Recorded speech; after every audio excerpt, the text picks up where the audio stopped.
Hello dear students, कैसे हैं आप सब। आज हम करने वाले हैं exercise 5.3 R D Sharma class 10th maths. तो इससे पहले हमने 5.2 और 1 दोनों पढ़ लिए हैं आर डी शर्मा 2022 एडिशन के अंदर। आज हम बात करने वाले हैं 5.3 की।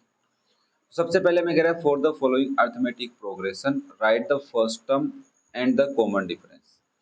कॉमन डिफरेंस स्मॉल डी और फर्स्ट टर्म इज स्मॉल ए। तो भाई जो एपी लिखी हुई होती है, तो ये अगर ये एपी है, एपी क्या है तुम्हारे पास -5 -1 3 एंड डी 7। तो इसमें फर्स्ट टर्म तो फिक्स पता चली जाती है सबको कि -5 है, A1 को A बोलते हैं यहाँ पे। कॉमन डिफरेंस के लिए तुम्हें पहले D1 निकालना पड़ेगा, जो कैसे आएगा A2 - A1 से। तो आप लिखेंगे -1 माइनस -5 दैट इज -1 + 5 इज +4। फिर आप D2 निकालेंगे, सेकंड टू टर्म्स देखो इन दोनों के बीच का डिफरेंस आ गया, इन दोनों का निकालेंगे फिर इन दोनों का। अगर तीनों सेम आएंगे that is common difference. But हमें इसने साफ साफ बोला है कि अर्थमेटिक प्रोग्रेशन है, तो आप डायरेक्ट भी बोल सकते हैं इससे जो D1 आया यही हमारा D है।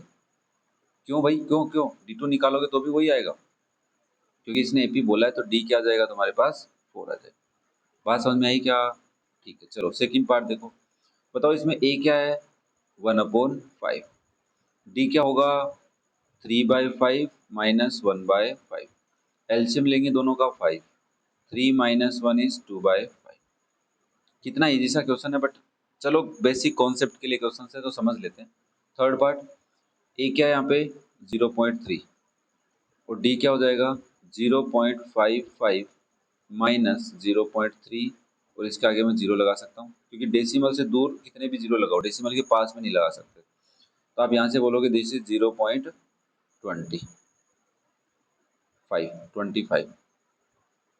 ठीक है ना। 50 प्लस 55 प्लस 2, हाँ 5 5 आ जाएगा, 5 - 3 2 सही है। Now this is your D, सही है क्या? हाँ। नेक्स्ट फोर्थ पार्ट देखो भाई, ए क्या है यहाँ पे -1.1 और डी कैसे निकालोगे -3.1 माइनस -1.1 दैट इज -3.1 प्लस 1.1। देखो माइनस का आएगा क्योंकि -3 बड़ा है, तो 2 आ जाएगा। -2 ऐड होता जा रहा है, decreasing AP. Okay, next write the arithmetic progression when you have the first term and the common difference as follows. मतलब आपके पास ए है और डी है, तो देखो ए तो ठीक है 4 हो गया, A1 हो गया, तो A2 के लिए क्या करना पड़ेगा A प्लस डी लिखना पड़ेगा, that is 4 plus -3 that is 4 - 3 it is 1। ठीक है, A3 और निकल लेते हैं, 4 टर्म लिखेंगे हम। बेसिकली बुक में भी 4 5 टर्म लिखी हुई है ना, 1 2 3 4 5, तो 5 लिख लेते हैं अपन भी, कोई दिक्कत नहीं है। A3 क्या हो जाएगा A प्लस 2D, तो आप लिखेंगे A है हमारा 4 प्लस 2 इंटू -3, तो हो जाएगा 4 - 6 -2। फिर हम A4 लिखेंगे तो A प्लस 3D, तो आप लिखेंगे A है 4 plus 3 into -3 that is 4 - 9 is -5। क्या बात समझ में आ रही? लास्ट फिफ्थ टर्म और निकाल लेते हैं। A plus 4D is 4 plus 4 into -3, 4 - 12 is -8। तो आपकी जो AP हो जाएगी वो क्या हो जाएगी भाई लोगों 4 1 -2 -5 -8 1 2 3 डॉट्स। इजी है, कोई डिफिकल्ट काम तो है नहीं अभी तक, तो ठीक है। चलो फिर नेक्स्ट, आपके पास A और D है, कैलकुलेशन आएगी भाई। A कितना हो जाएगा -1, A2 कितना हो जाएगा -1 plus half A plus D, ठीक है ना, A प्लस डी से कर रहा हूँ मैं, तो ये आएगा -हाफ। ये तो सबको पता होगा ना, एलसीएम लोगे क्या आएगा 2, तो आप लिखोगे -2 + 1 दैट्स वाई इट इज -1/2। अब आपको A3 लिखना है तो क्या लिखेंगे A प्लस 2D, तो आप लिखेंगे -1 प्लस 2 इंटू 1/2, 2 से 2 कट गया तो आया -1 + 1 दैट इज 0। फिर आप A4 लिखेंगे तो क्या लिखेंगे भाई A plus 3D -1 plus 3 into 1/2, तो हो जाएगा -1 प्लस 3/2। एलसीएम लेंगे तो क्या आएगा 2 -2 + 3 दैट इज +1/2। लास्ट हम A5 लिखेंगे तो A plus 4D -1 plus 4 into half, 2 से 2 कटा तो आप लिखेंगे -1 + 2 दैट इज +1 है, 1 लिख देता हूँ यहाँ पे। क्या बात समझ में आ रही है? आप अगर चैनल पे नए हैं सब्सक्राइब कर सकते हैं, अपने दोस्तों के साथ शेयर कर सकते हैं अगर आपको बातें बहुत पसंद आ रही हैं, कॉन्सेप्ट समझ में आ रहा है तो। Now now A is your -1.5, D क्या है भाई? -0.5। ध्यान से, तो A1 तो पता चल गया, A होता है दैट इज -1.5। A2 क्या करेंगे? A प्लस डी करेंगे, तो A प्लस डी का मतलब है -1.5 प्लस -0.5, जिसको आप लिखेंगे -1.5 -0.5, दोनों सेम साइन के प्लस हो जाएंगे तो आ जाएगा -2। नाउ A3 निकालेंगे तो क्या लिखेंगे? A प्लस 2D, तो ये होगा -1.5 प्लस 2 इंटू -0.5। तो 0.5 को अगर 2 से मल्टीप्लाई कर रहे हो तो आप इसको ऐसे समझो, 5/2 कर लो इंटू 2, 5/10 इंटू 2, 5 2 जा 10/10, क्या आएगा आंसर? 1 आएगा। तो आप लिखेंगे -1.5 -1, दैट इज -2.5। नेक्स्ट A4 निकालने के लिए A प्लस 3D करेंगे तो ये आंसर आएगा -1.5 प्लस 3 इंटू -0.5। तो देखो भाई, 0.5 को 3 से मल्टीप्लाई करना है तो आप इसको लिखेंगे 5/10 इंटू 3, इट इज़ 15/10, और वापस डेसिमल लगाएंगे तो क्या आ जाएगा? 1.5। तो आप यहाँ पे लिखेंगे सर -1.5 -1.5, और -1.5 के 1.5 प्लस कर लो भाई, 10 कैरी 1 3, 3.0 को 3 बोल सकते हैं, तो ये आएगा -3। मतलब 0.5 ऐड तो जा रहा है, बट अब -3.5 आंसर आएगा। कैसे आएगा देख लो, A5 equals to A plus 4D, तो ये आएगा -1.5 प्लस 4 इंटू -0.5, और ये आएगा -1.5, और ये आ जाएगा माइनस का 4 5 जा 20, तो 2 आएगा यहाँ पे। देखो भाई, 0.5 को 4 से मल्टीप्लाई करना है, 5/10 इंटू 4, इट इज़ 20/10, 0 से 0 कैंसिल, आंसर क्या आया? 2। तो आंसर क्या आ गया? -3.5। तो आपकी AP क्या बन गई है भाई? -1.5 -2 -2.5 -3 -3.5 डॉट डॉट डॉट। ठीक है, एक ज़्यादा ही निकाल दिया, बुक ने तो 4 ही निकाल रखे हैं। क्लियर है? चलो फिर next question number 3। In which of the following situations the sequence of numbers form will form an equation. हमें चेक करना है कि ये जो वर्ड प्रॉब्लम्स गिवन है इससे जो आंसर आ रहा है वो क्या एक सीक्वेंस जो बनेगा वो सीक्वेंस एपी बनेगा कि नहीं बनेगा। देखो, the cost of digging a well for first metre, मतलब अगर आपने एक कुआं खोदा, ये कुआं है, सर सिलेंड्रिकल ले लेते हैं, राइट सर्कुलर सिलेंडर, ठीक है। अब आपने अगर 1 मीटर तक खोदा तो आपके 150 रुपये लगेंगे, एंड राइजेज बाय 24 ई सक्सेडिंग मीटर, मतलब अगर आपने 2 मीटर खोदा तो 150 तो लगेंगे प्लस 20, तो 2 मीटर के कितने हो जाएंगे? 170। तो आप बोलेंगे 3 मीटर के कितने लगेंगे? बोले सर 2 मीटर के तो 170 लग गए, प्लस तीसरे मीटर के लिए 20 रुपये और, तो टोटल 3 मीटर के 190 रुपीज हो जाएंगे। फिर 4 मीटर अगर हमने खोदा तो 3 मीटर के पैसे तो लग चुके, प्लस 20 मीटर और लगेंगे, तो हम क्या लिखेंगे? 210। इस बात को ऐसे भी समझ सकते हो कि सर 150 रुपये तो लग गए। जब हमने 2 मीटर खोदा तो हम लिखेंगे 150 प्लस 20। फिर हमने अगर 3 मीटर खोदा तो 150 तो फिक्स है, प्लस 2 मीटर के पैसे अलग से, ये तो 1 मीटर के 2 मीटर के, और 2 मीटर कितना होगा 20 रुपये के हिसाब से 40 रुपये। तो आप देख पा रहे हैं 20 ऐड हो रहा है, फिर 20 दो बार ऐड हो रहा है, तो ये क्या ऐसा बन रहा है? ये A प्लस डी बन रहा है और ये A प्लस 2D बन रहा है। हाँ सर, मतलब A है 150 इस सीक्वेंस का, और D कितना है 20। तो आप देख लो, आपने एक सीक्वेंस बनाया है 150 170 190 210। क्या ये सीक्वेंस तुम्हारे को एपी है? तो yes, this sequence is an AP. समझ में आई बात? बस बेसिकली 1 मीटर के 150। अब ये क्वेश्चन है ना, लीनियर इक्वेशन इन 1 वेरिएबल में भी बहुत बना, 2 वेरिएबल में ऐसा क्वेश्चन। नेक्स्ट देखो second part, the amount of air present in the cylinder when A vacuum pump remove each time 1/4 of their remaining in the cylinder. देखो आपके पास एक सिलेंडर है, क्या है आपके पास? एक सिलेंडर। इस सिलेंडर में प्रेजेंटली एज एक्स है, ठीक है, जो भी एक्स है। अब एक्स जो इसमें एयर है, उस एयर को तुम बाहर निकाल रहे हो, तो स्टार्टिंग में एयर कितनी है? स्टार्टिंग में एयर है x यूनिट। फिर तुमने एक बार पंप से बाहर निकाला, एयर प्रेजेंट जो थी उसको बाहर निकाला, तो फर्स्ट स्टेप के बाद आफ्टर फर्स्ट स्टेप कितनी एयर बची होगी? तो आप बोलोगे सर x में से माइनस कर दिया हमने कितना, 1/4 ऑफ एयर, रिमेनिंग एयर। तो इससे पहले कितनी एयर थी, x थी, तो उसकी 1/4। तो आप लिखेंगे x minus x by 4, LCM लेंगे 4, तो आएगा 4x minus x that is 3x by 4। अब इतनी एयर प्रेजेंट है।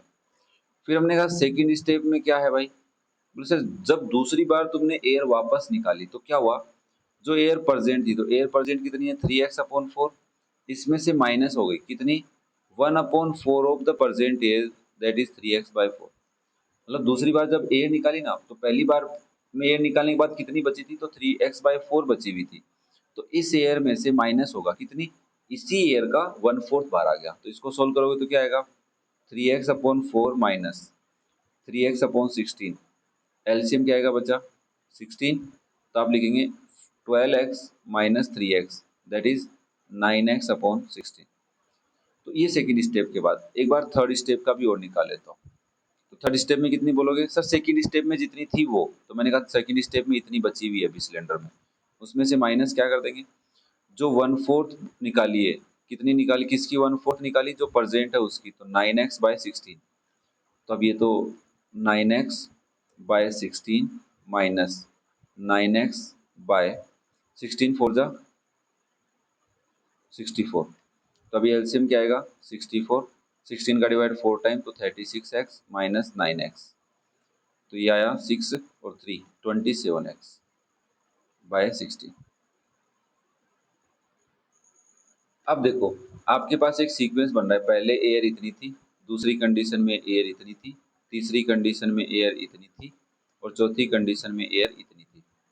क्या ये सीक्वेंस 64, सॉरी लास्ट में 64 आएगा बच्चा यहाँ पे 16 की जगह, तो क्या ये एयर जो प्रेजेंट है ये एपी बना रही है, हमें ये देखना है।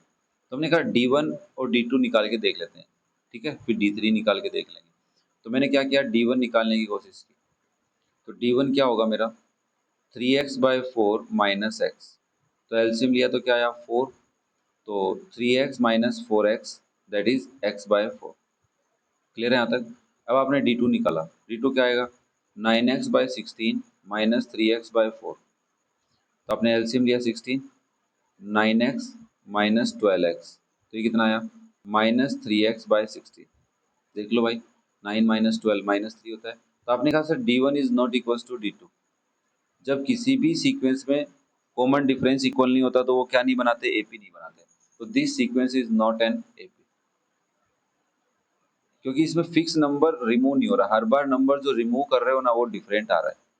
देख लो 3x/16 आ रहा है, फिर 9x/64 आ रहा है, तो ऐसा नंबर डिफरेंट आ रहा है। तो वॉल्यूम डिपेंड कर रही है, फिक्स नंबर पे नहीं कर रही, अलग अलग नंबर सब्ट्रैक्ट हो रहे हैं।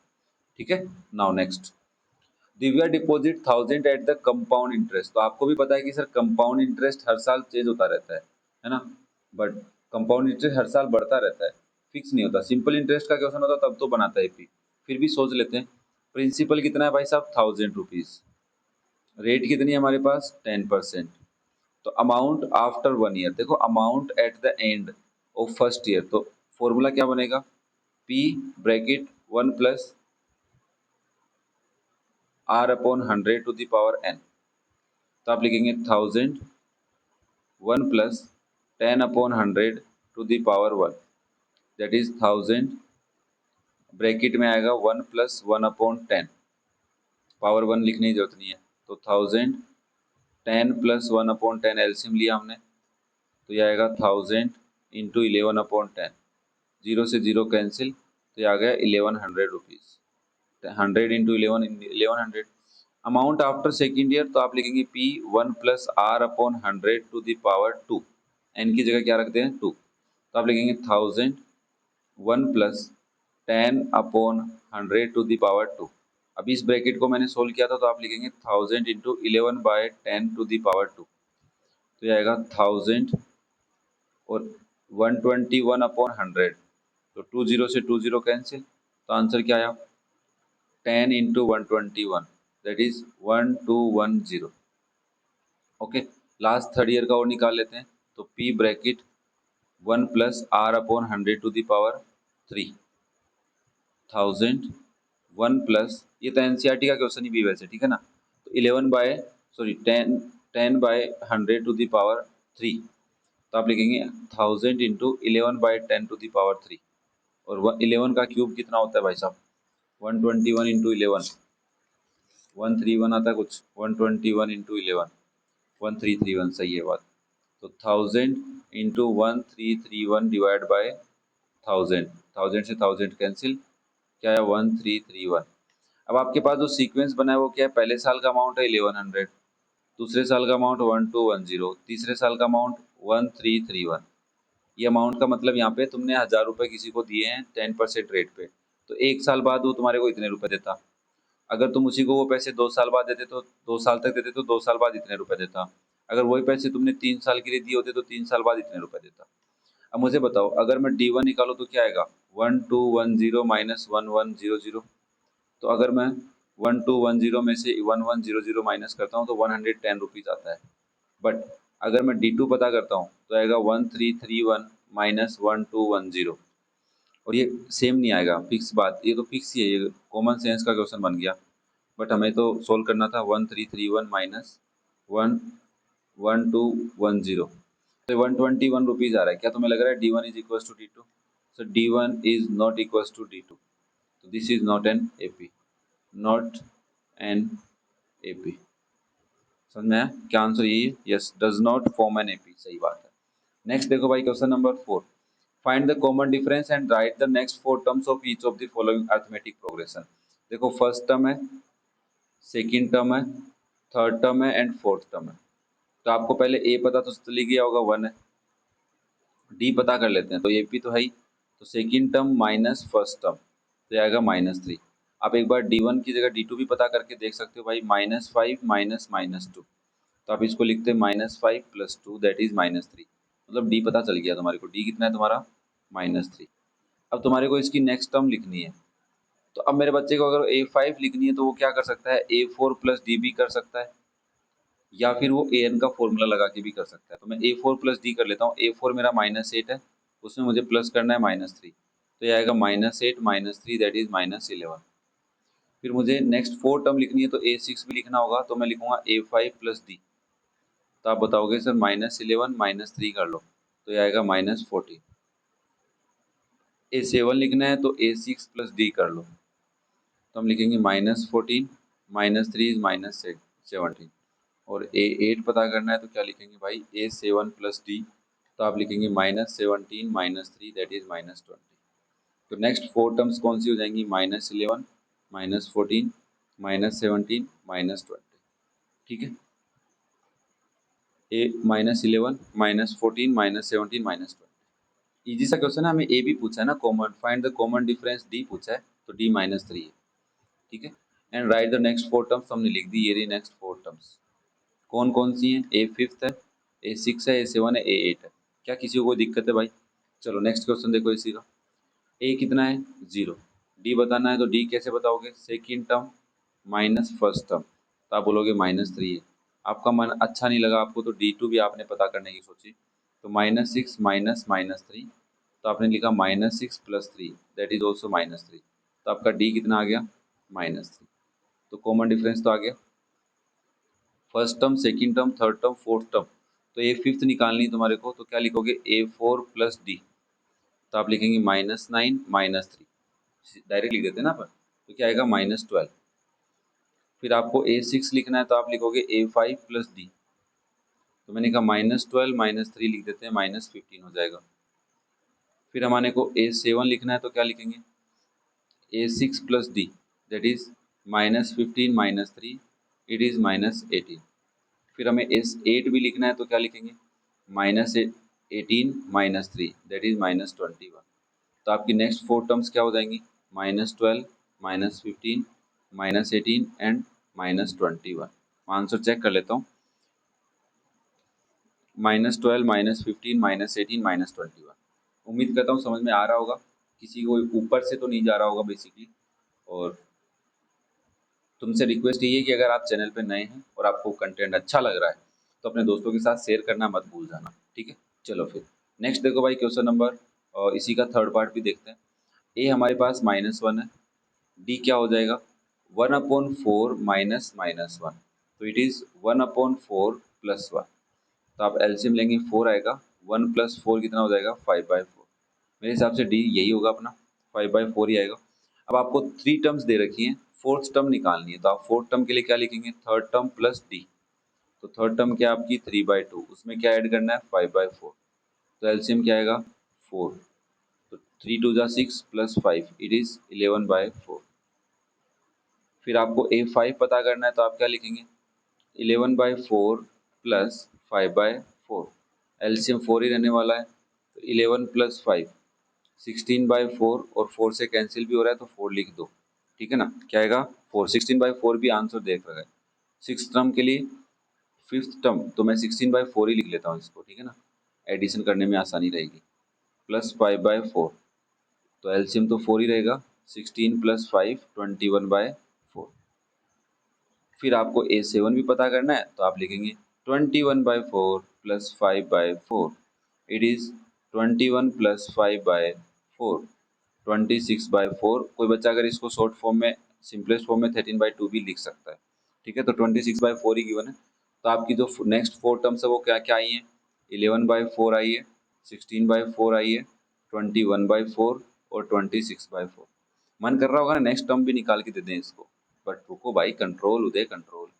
फोर्थ ए कितना है भाई -1, डी पता करना है, तो डी क्या होगा -5/6 में से माइनस करना है -1 को, तो आप लिखेंगे -5/6 प्लस 1। एलसीएम लोगे क्या आएगा 6 -5 प्लस 6, आंसर आ गया 1/6। डी क्या आ गया 1/6। अब आपको थर्ड टर्म दे रखी है, फोर्थ टर्म निकालनी है, तो आप लिखेंगे third term plus D. LCM लिया 6, 2 टाइम तो -4 प्लस 1 इट इज -3/6। हाँ -1/2 भी लिख सकते हो, अब की बार इसने लिखा है भाई -1/2 बुक वाले ने। A5 लिखना है तो क्या लिखोगे A4, तो मैं -3/6 ही ले लेता हूँ एक बार, प्लस 1/6, तो एलसीएम क्या आएगा मेरा 6 -3 प्लस 1 इट इज -2/6, और तुम इसको सिंपलेस्ट फॉर्म में -1/3 भी लिख सकते हो, और बुक वाले ने लिखा भी है। नेक्स्ट A6 निकालना है, तो मैं इसको -2/6 ले लूँ A5 को, प्लस 1/6, एलसीएम लोगे क्या आएगा 6 -2 प्लस 1, अब क्या लिखा होगा यही लिखा होगा -1/6। लास्ट A7 टर्म निकालेंगे, तो हम लिखेंगे A6 -1/6 प्लस 1/6, तो एलसीएम लोगे तो 6 आएगा, -1 प्लस 1 ऑब्वियसली 0/6, जिसको आप क्या लिख सकते हैं 0। तो आपकी जो नेक्स्ट 4 टर्म है वो क्या है -1/2 है, -1/3 है, -1/6 है और 0 है। These are your next 4 terms. Okay, clear है भाई सबको, कोई डाउट तो नहीं है। चलो नेक्स्ट देखो भाई question number 5। Find out which of the following sequence are arithmetic progression, for those which are arithmetic progression find out the common difference. तो देखो आप एपी कब बता पाओगे, जब कॉमन डिफरेंस होगा तभी तो बता पाओगे, तो तुम्हें बस कॉमन डिफरेंस निकालना है। कॉमन डिफरेंस सेम आ रहा है तब तो वो एपी है, अगर सेम नहीं आ रहा तब वो एपी नहीं है। अब देखो 3 3 3 3, अरे सर इसमें तो कॉमन डिफरेंस कुछ है ही नहीं, तो क्या बताएं। मैंने कहा देख, आपको पता है A1 3 है, A2 भी 3 है और A3 भी 3 है। एपी के लिए क्या चाहिए कॉमन डिफरेंस सेम चाहिए। अब उसने ये तो नहीं कहा था ना जीरो नहीं हो सकता, कॉमन डिफरेंस तो कुछ भी हो सकता है, कोई भी नंबर हो सकता है। तो आप क्या लिखेंगे कोई भी नंबर का मतलब है रियल नंबर यहाँ पे, ठीक है ना। तो नाउ आप डी निकालेंगे तो लिखेंगे A2 माइनस A1, जो तुम्हारा होगा 3 माइनस 3 इक्वल टू 0। ये D1 निकाला, फिर आपने D2 निकाला, वो क्या हुआ वो भी A3 माइनस A2 के अकॉर्डिंग। आपने कहा सर 3 माइनस 3 इक्वल टू 0। फिर आपने D3 निकाला, देखो निकाल के दिखाना पड़ेगा उसको, A4 माइनस A3, यहाँ पे A4 भी लिखो, प्रॉपर सॉल्यूशन लिखना है। Now that is 3 minus 3 also 0। तो आपने कहा देखो sir D1 equals to D2 equals to D3 equals to 0, तो this is AP, this is an AP। क्यों, क्योंकि कॉमन डिफरेंस सेम आ रहा है। ध्यान से सुन लेना ये बात, D इक्वल्स टू 0 है और यस लिखा हुआ है, क्लियर है ना। ठीक है next, P plus 90 P plus 180 P plus 270 where P की वैल्यू ये है। भाई साहब P की वैल्यू कुछ भी हो, हमारा मेन मोटिव ये है भाई 999 की पावर 999, उसकी जगह कुछ भी लिख दे, तुम्हें कोई टेंशन नहीं लेनी है। तुम्हें ये पता करना है A1 कितना है, तो कहा P है। A2 कितना है, P प्लस 90 है। A3 कितना है, P प्लस 180। और A4 कितना है, P प्लस 270। आपको D1 निकालना है सबसे पहले। क्या होगा, A2 माइनस A1, ध्यान से देखना। तो आप लिखोगे P प्लस 90 में से माइनस करना है P, कितना आ रहा है 90। फिर आपने कहा D2 क्या होगा, हमने कहा A3 माइनस A2 होगा भाई। तो आपने कहा ठीक है सर, P प्लस 180 जो था उसमें से माइनस होगा P प्लस 90। तो आपने कहा ब्रैकेट ओपन करेंगे तो क्या होगा, P plus 180 minus P minus 90। तो P से P कट गया, और 180 माइनस 90 क्या होता है 90। देखो कॉमन डिफरेंस सेम आ रहा है। D3 निकालो। आपने कहा A4 माइनस A2 कर लो। मैंने कहा ठीक है, P प्लस 270 में से माइनस कर देते हैं P प्लस 180। तो क्या आएगा, P plus 270 minus P minus 180।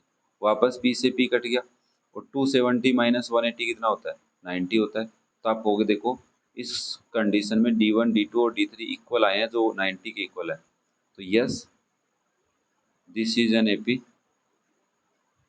This is an AP and common difference D equals to 90। ये तुम्हारा आंसर हो जाएगा। क्लियर है भाई। चलो नेक्स्ट देखो, पार्ट थर्ड। 1.1 1 1.0 1.7 2.4। ठीक है, तो हमने कहा A1 तो हमारा 1 है, और A2 हमारा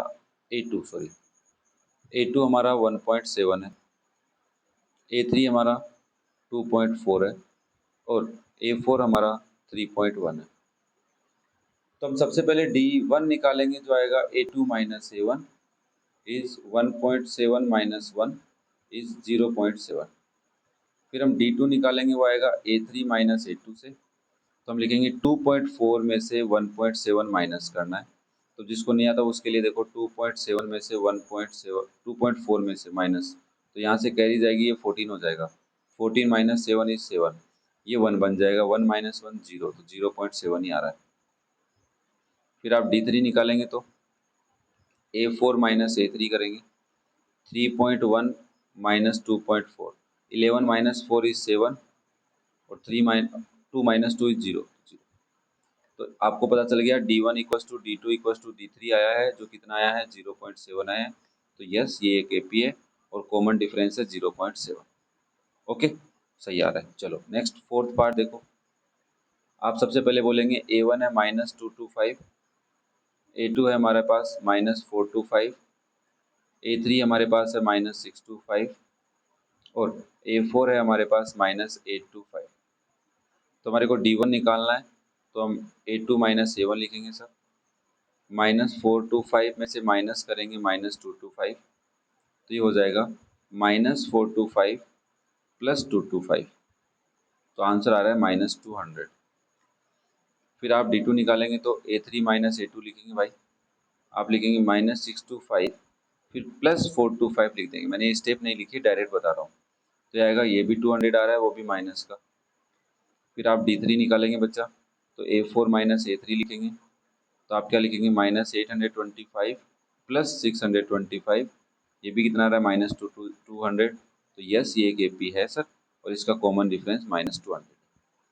उम्मीद कर रहा हूँ समझ में आ रहा होगा, बातें ऊपर से नहीं जा रही होंगी। देखो मेन मोटिव ये होना चाहिए, ऊपर से नहीं जानी चाहिए बातें। नेक्स्ट, अब देखो A1 कितना है 10, A2 कितना है 10 प्लस 2 टू द पावर 5, A3 कितना है 10 प्लस 2 टू द पावर 6, A4 कितना है 10 प्लस 2 to the power 7, 2 to the power 7। सबसे पहले D1 निकालेंगे तो क्या लिखेंगे, A2 माइनस A1। ध्यान से, 10 प्लस 2 की पावर 5, और उसमें से माइनस हो रहा है 10, तो 10 से 10 कटा, तो आंसर क्या है 2 की पावर 5 है। फिर तुमने कहा D2 क्या होगा, आपने कहा A3 माइनस A2 होगा। घबराना नहीं है, 10 प्लस 2 की पावर 6 में से माइनस होगा 10 प्लस 2 की पावर 5। तो आप लिखेंगे 10 प्लस 2 to the power 6 minus 10 minus 2 to the power 5। 10 से 10 कट गया, आंसर आया 2 की पावर 6 माइनस 2 की पावर 5। ध्यान से, मैं क्या टू की पावर 6 को टू की पावर 5 इंटू टू की पावर 1 लिख सकता हूँ? हाँ, माइनस टू की पावर 5।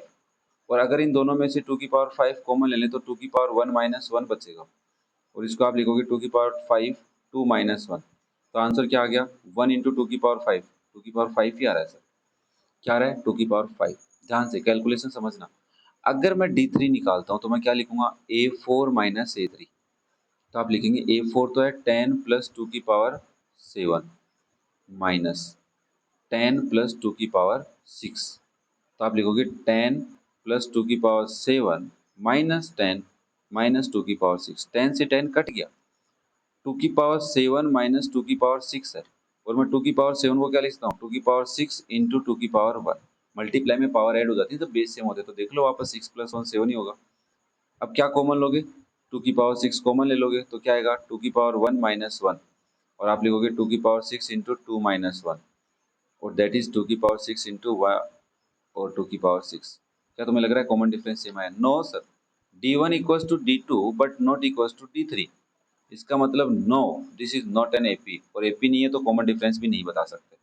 सिक्स्थ पार्ट देखो, लास्ट पार्ट है, नहीं सेवंथ भी है इसके बाद। सर वन स्क्वायर है तो क्या वन स्क्वायर को 1 लिख लो? थ्री स्क्वायर है क्या 9 लिख लो? फाइव स्क्वायर है क्या 25 लिख लो? सेवन स्क्वायर है क्या 49 लिख लो? मैंने कहा लिख लो। तो A1 क्या है? 1। A2 क्या है? 9। A3 क्या है? 25। और A4 क्या है? 49। तुम्हें D1 निकालना है तो क्या लिखोगे? A2 minus A1। तो आप लिखेंगे 9 माइनस 1 इज 8। फिर आप D2 निकालेंगे, क्या लिखेंगे? A3 minus A2। 25 माइनस 9 क्या आया भाई? 16 आया। क्या तुम्हें लग रहा है D1 इक्वल्स टू D2 है? No sir. तो no, this is not an AP, आगे चेक ही नहीं करना हमारे। ठीक है, क्लियर है? अब लास्ट पार्ट बचा है सेवंथ पार्ट। तो सेवंथ पार्ट मैं लिख देता हूँ, मैंने लिखा नहीं था गलती से। सेवंथ पार्ट आपके पास है A plus B, A plus 1 plus B, A plus 1 plus B plus 1। फिर तुम्हारे पास है A plus 2 plus B plus 1। फिर तुम्हारे पास है A plus 2 plus B plus 2। इस हिसाब से तुम्हारी एपी चल रही है। तो ये तुम्हारा A1 है, तो A1 तो तुम्हें समझ में आ रहा है कि A प्लस बी है, कोई दिक्कत नहीं है। ये पूरा तुम्हारा A2 है, तो A2 तुमने लिखा एक बार, A प्लस 1 प्लस बी। तो मैंने कहा ब्रैकेट ओपन करेंगे तो क्या होगा? A प्लस 1 प्लस बी हो जाएगा, और that is A plus B plus 1 हो गया। ठीक है, नाउ A3 निकाला तो क्या लिखोगे? A3 क्या है पहले देख लो, A plus 1 plus B plus 1। मैंने कहा ब्रैकेट ओपन करो बेटा, तो आपने कहा A plus 1 plus B plus 1।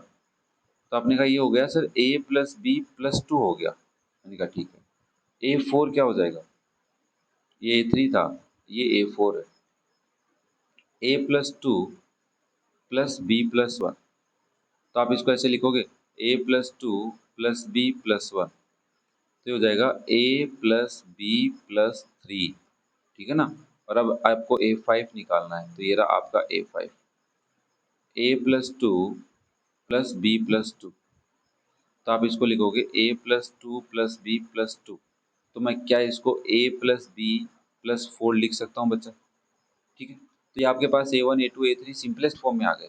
आपको D1 निकालना था तो आप लिखोगे A2 माइनस A1।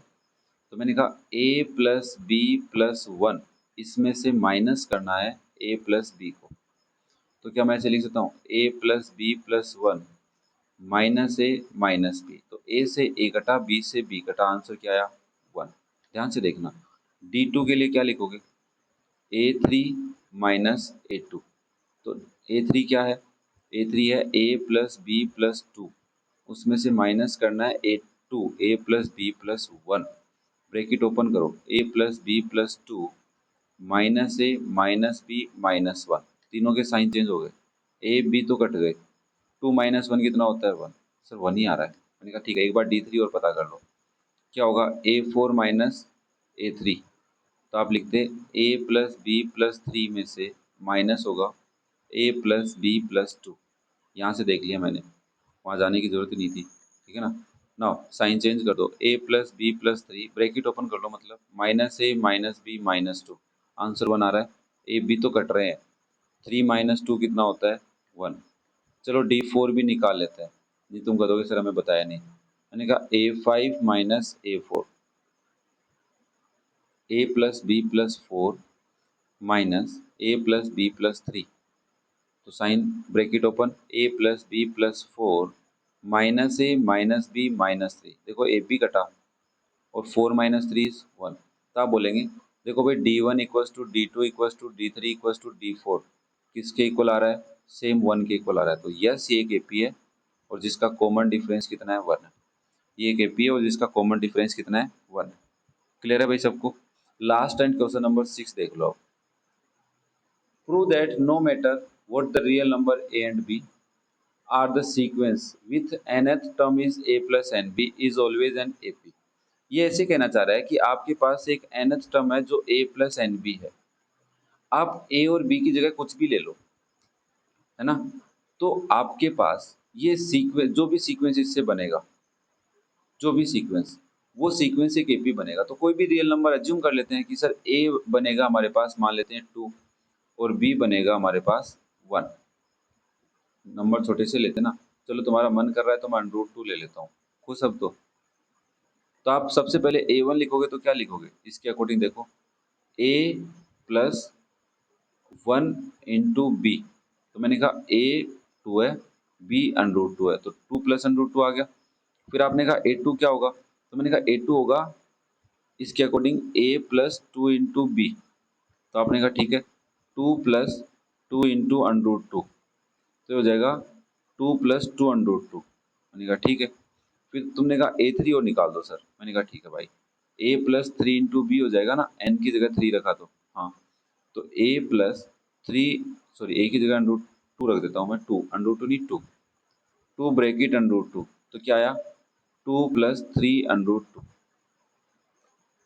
अब मुझे एक बात बताओ, तुम्हें हर बार ये नहीं लग रहा b बढ़ता जा रहा है, पहले a प्लस √2 था, a प्लस 2 √2 हुआ, फिर a प्लस 3 √2 हुआ, तो इसने पूछा कॉमन डिफरेंस क्या है इसके अंदर, तो मैंने कहा कॉमन डिफरेंस जो है वो जो भी होगा वो b होगा, जो आप b को लेट करोगे वो होगा, हर बार b ऐड होता जाएगा, ठीक है। तो yes this is an AP, कि a और b की कोई भी वैल्यू ले लो, ठीक है, ये एक एपी रहेगा, no matter what the real values a and b are there, ठीक है ना। ये सीक्वेंस हमेशा क्या रहेगा, एपी रहेगा सर। अब तुम बताओगे सर नहीं सर आप है ना एक काम करो, आपने ये गलत बता दिया, मैंने कहा क्यों भाई, बोले सर आप यहाँ पे n की वैल्यू 1 लेते तो a1 क्या आता, a प्लस बी आता, मैंने कहा ठीक है, a2 क्या आता, भाई n की जगह 2 रख लेते तो a प्लस 2b आता, तो आपने सर a और b की वैल्यू क्यों पुट की, मैंने कहा भाई उसने कहा है कि रियल नंबर रखना है तो मैंने रख दिया। अब आप यहाँ से देखते तो b 2 बार आ रहा है, तो कॉमन डिफरेंस क्या आता है यहाँ से भी b आता, मैंने कॉमन डिफरेंस नंबर लेके तुम्हें समझा दिया। क्या बात समझ में आई। तो ये हमारी कंप्लीट एक्सरसाइज हमने एक ही वीडियो में डिस्कस किया, आगे से मैं फर्दर यही कोशिश करूंगा कि एक वीडियो में कोशिश करें, बट कम से कम एक या दो, बस ज़्यादा वीडियो नहीं करें किसी भी एक्सरसाइज के। तो thank you for watching the video, love you all, have a nice day and best of luck for your future, bye बेटा।